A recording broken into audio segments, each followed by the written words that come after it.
is about nostalgia. There is a man on this train who looks like every man I done ever fucked. He opens his mouth to yawn and his jaw becomes a convertible futon, a predictably sturdy mess.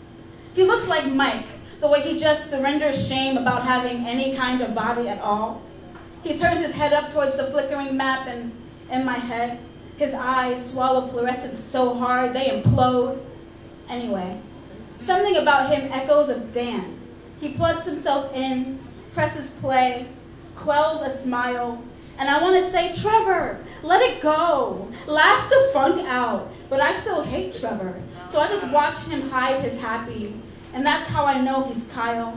His stubble, tiny mouths boasting about how women forsake their soft hands to touch them.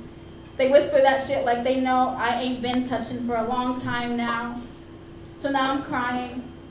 Maybe, or inevitably, this man, he probably loved someone once. He probably made his mom cry once. He probably showed up for work forgetting it was a holiday once. I want to ask him how he can sit there, looking like he do, like he knows how many men he been, but he's still listening to some song that makes him want to bust out and YMCA all over this bitch, and give every lonely stranger $1, and buy every basketball team's M&Ms, because that's the kind of dude he is. Just really motherfucking nice. And this song is making him so wholly aware of his body and how small he has to make his joy so everyone can have a seat. And if this is like any dude I ever fucked, this wasn't the part of them I fucked. And his ears turned so red, I swear he was John. The night he fell in the snow and all of his pale turned fire. How he wanted to laugh despite his cold, cold bones, but kept it in so he could say fuck instead. I want to say fuck now, but I laugh instead.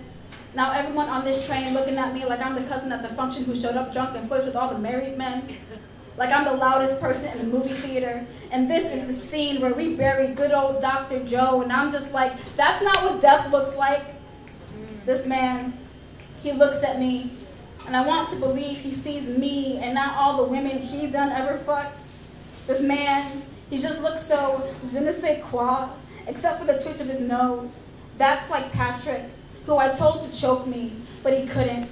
Said he just wanted to have sex with me, and the way he said you was like he really saw me, and I hate how much I loved that moment.